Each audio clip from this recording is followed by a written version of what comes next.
کیا ہے، تو پھر کیا ہوا کہ یہ بے چینی اندر کو توڑتی رہتی ہے. انسان چلتا پھرتا ہے لیکن اسے طمانیت نہیں ملتی، اسے سکون نہیں ملتا. سکون کب ملے گا؟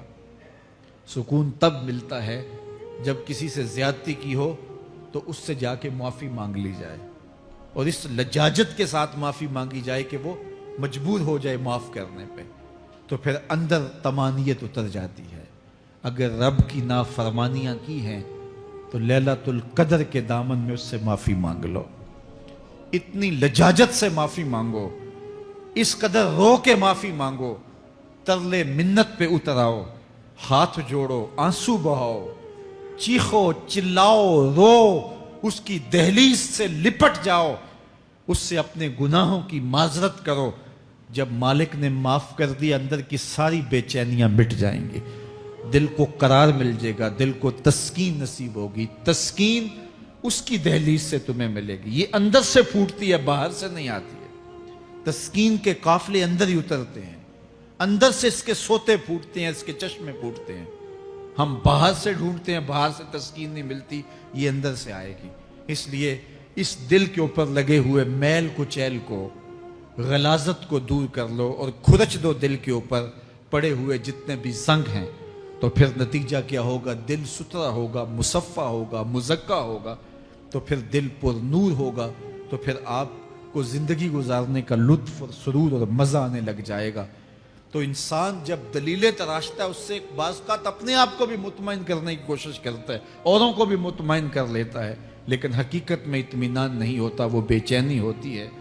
تو اللہ تعالیٰ جل شانہ اس کہانی کو بیان کرتے ہوئے ایک اور مضمون کو بیان کیا، اور یہ بالکل درمیان میں جملہ معترضہ کے طور پہ جو ہے وہ نظر آ رہا ہے کہ بات تو چل رہی ہے، تو اچانک اللہ اپنے محبوب سے مخاطبہ فرماتا ہے اور کیا ارشاد کرتا ہے؟ لا تحرک بہ لسانک لتعجل بہ. تو یہ اچانک بات کیوں آ گئی؟ اصل بات یہ تھی کہ جب وحی نازل ہوتی تو آقا کریم علیہ السلام ہمہ تن گوش ہو کے اس وحی کو سنتے، پھر اس کو محفوظ کرنے کی فکر ہوتی کہ جو میں نے سنا ہے وہ اچھی طرح مجھے یاد ہو جائے. اور پھر آقا کریم علیہ السلام کی تیسری فکر یہ ہوتی کہ اس کے جو معارف ہیں، اسرار ہیں، اور اس کے جو ثمرات ہیں، اس کی جو تفصیلات اور نکلنے والے اس کے نتائج ہیں، وہ بھی اچھی طرح جو ہے وہ میں سمجھ پاؤں. تو یہ تین مشقتیں بیک وقت حضور گوارا کر رہے ہوتے. اب قیامت کا ہولناک منظر جو پیش کیا گیا، اور پھر انسان جب اپنے رب کی نافرمانی کرتا ہے تو جو اس کا حال ہوتا ہے، تو یہ سارے مضامین کو اللہ کے محبوب سن رہے تھے.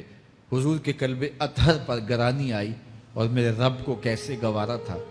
جو حضور سن رہے تھے جلدی جلدی اس کو زبان پہ لانا چاہ رہے تھے تاکہ وہ اچھی طرح ازبر ہو جائے، لیکن اللہ نے محبوب کی اس مشقت کو دیکھا تو فرمایا لا تحرک بہ لسانک لتعجل بہ. محبوب آپ اپنی زبان کو جنبش نہ دیں، آپ جلدی کرتے ہیں تاکہ وہ جو میں نے سنا ہے وہ میری زبان پہ آ جائے. ان علینا جمعہ و قرآن، یہ ہمارے اوپر ہے، ہم آپ کے دل میں جمع بھی کریں گے. جو آپ کو سکھایا ہے وہ آپ کو یاد بھی رہے گا، وہ آپ بھول نہیں سکیں گے. فَإِذَا قَرَأْنَاهُ فَاتَّبِعْ قُرْآنَهُ، اور جب ہم پڑھ لیں تو پھر اس کے بعد آپ اس کو دہرائیں پڑھیں. ثُمَّ إِنَّ عَلَيْنَا بَيَانًا، پھر اس کی تفصیل بھی ہمارے ذمہ ہے، اس کا بیان بھی ہمارے ذمہ ہے. اس سے وہ لوگ جو